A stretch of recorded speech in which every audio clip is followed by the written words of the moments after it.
So hey guys, it's marianakebaso. Welcome back to my channel. I hope you're doing well. Today we are going to talk about how to fix your relationship with food and really whatever health goals you want, because food is like the basis of reaching any health or fitness goals that you have. If you want abs, work on your diet. If you want to lose weight, work on your diet. Even if you just want to not feel guilty after eating food, this video is for you. So before we get into it, I want to start by saying that I am not a dietitian, I'm not a nutritionist, I'm not a pediatrician, I'm not a doctor, I'm not a food scientist. I have no qualification or credentials to be saying this. This is all general advice that I have learned and what works for me. I will be pushing the idea of finding what works for you, and if you are able to, if you can consult with your pediatrician, your doctor, with your dietitian, with your nutritionist, if you can do that, I highly suggest you do before you make any drastic lifestyle changes, because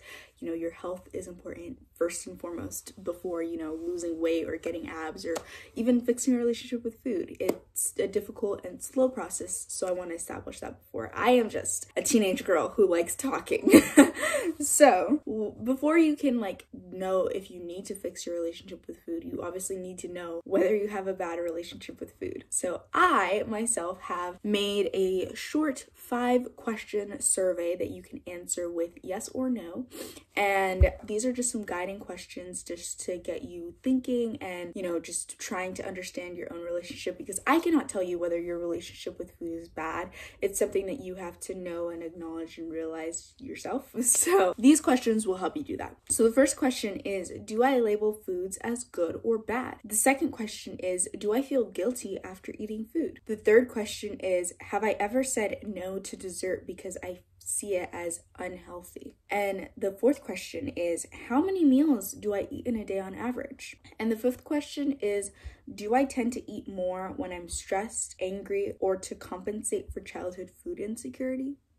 Now, if you answered yes to more than 3 of these questions, bestie, I'm afraid to tell you this. Why you boring me? I'm right. But you might want to examine your relationship with food and figure out if you see food as something that you reward yourself with, or something that is extra, almost like you don't need it. But so now we've come to the point where we've acknowledged, yeah, we kind of don't have a good relationship with food. What we need to work on is figuring out what works for you, because the truth of the matter is, even if we put every single person in the world on the same exact diet and the same exact workout regimen, we would all look completely different, because our bodies are different. Everybody's metabolism is different. Everybody's digestive tract is different. There's so many factors that go into a diet, and I'm not saying a diet as in restricting, I'm saying what you eat on the regular as your food diet, if that makes sense. So finding what works for you is so important in fixing your relationship with food. There is no one food regimen fits all, but I will tell you the 3 kind of most popular type food regimens, and I will tell you guys also the one that I do personally. So the first one is strict 3 meals a day, no snacks that are pre-planned out. And this is good for people who want to lose weight or who have binging tendencies. If you are given free reign, you will binge, then maybe it would be more helpful if you just restrict yourself to 3 meals a day that are healthy and nutritious. Again, finding what works for you. These are just my opinions and my thoughts. So next one is 3 meals a day with lots of snack and exercise. And this is for maintenance. So this is what I do. I am not planning to lose weight, and I don't really have any plans to build a lot of muscle anytime soon, because gyms are closed, so it's kind of hard to build muscle at home. But this is the meal regimen that I do. I have 3 meals a day, lots of snacks, and I try to exercise as regular as possible, even if it's just taking a walk, even if it's just going on a bike ride, even if it's just doing some yoga or Pilates in the morning. I do try to get in some exercise at least every day. So this is what I do. And the last kind of popular meal regimen is 3 meals, 3 snacks, and then tracking your protein intake. So this is really good if you want to gain weight or you want to grow your muscle, because weight gain and muscle gain are directly correlated to the amount of protein that you're eating. You could be eating a lot of food, but if you're not eating a lot of protein, it will be hard to gain weight. So the next thing about finding what works for you is finding your caloric range. Now, I don't talk about calories that much on my channel because I feel like calories, there's a very fine line between knowing the amount of calories that your body needs to like either lose weight or maintain your weight or gain weight, and then developing an eating disorder. Like, it's a very fine line to walk, and your caloric range is really determined by a lot of factors such as your age, your weight, your activity levels, your metabolism. And so I think it's important before you establish what your body needs, especially if you're trying to lose weight, that you consult a dietitian or a nutritionist, because they will help you, figure that out based on you, personalized to you. Generally, just to stay safe, I think that any person over the age of 13 years old should be eating at least 1,400 calories a day, and that's at the very least. And 1,400 calories a day is like if you're doing no physical activity, you just like wake up and do your tasks, because 1,400 calories is how much a toddler needs. So maybe, a 13-year-old boy or girl should be eating more than that. And if you're asking about my range, I'm going to tell you. So I am 5'9". I am 130-ish pounds, and I'm 15 years old, and I probably exercise 3 to 5 times a week. And I would say that my metabolism is normal to high.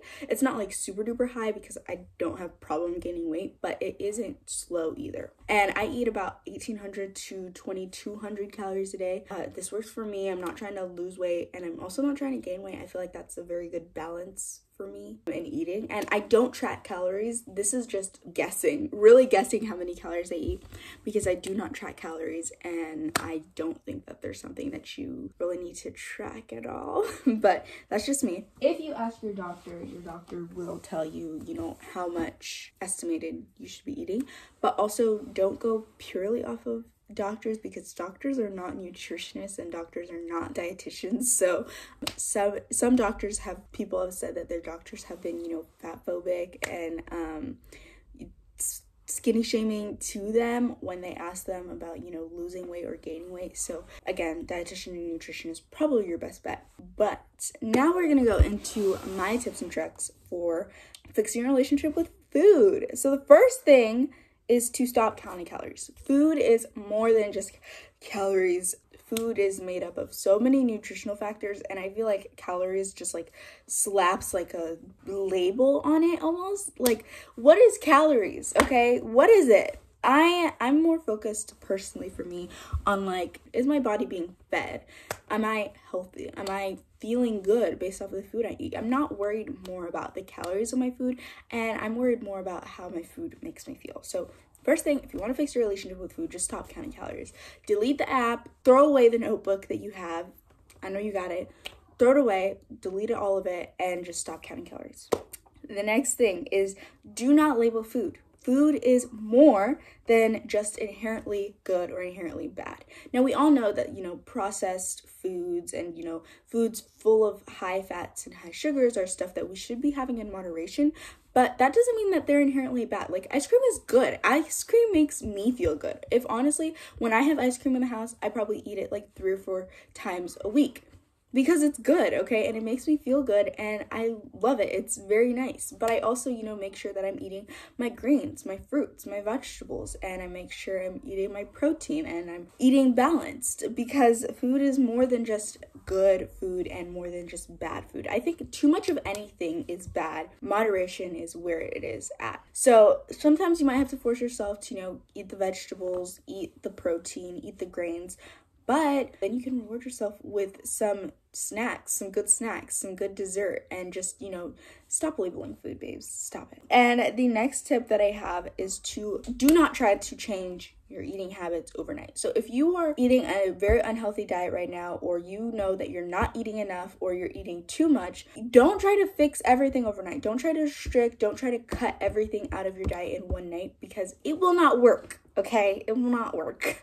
That's why you see a lot of people struggling with yo-yo dieting, meaning that they go on a diet and then they get off, because it's unsustainable. You can't expect your body to go from eating processed junk food all the time to eating healthy, balanced meals only at certain times. Or you can't expect your body to go from eating barely any food in a day to eating, you know, what you're supposed to eat in a day. You have to build it up slowly and gradually, or take it away slowly and gradually, depending on your, you know, health and wellness goals. So the last tip that I have for you guys is to implement one new habit or lifestyle change a month. So this kind of goes in with my last tip where I'm talking about not changing your lifestyle completely in the beginning.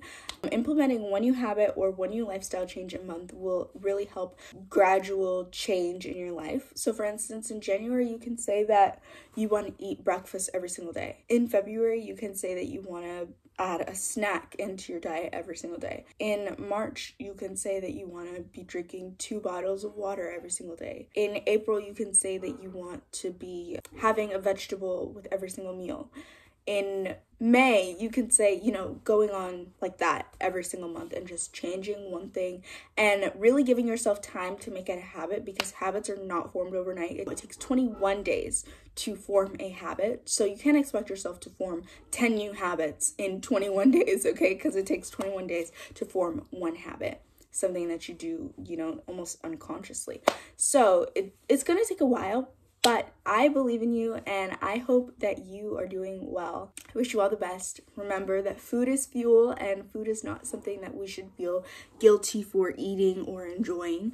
And I also want to remind you that if you haven't eaten today, if you haven't drank anything today, go do that, because I love you and you deserve to feed your body and to nourish your body. And yeah. So I hope you guys enjoyed this video, and if you did, make sure you leave a like and comment down below. I respond to every single comment. If you want to add anything to what I said in this video, or if you want to discuss something with me, maybe I can help you. If you have a question, feel free to leave it in the comment section down below. And yeah, bye guys.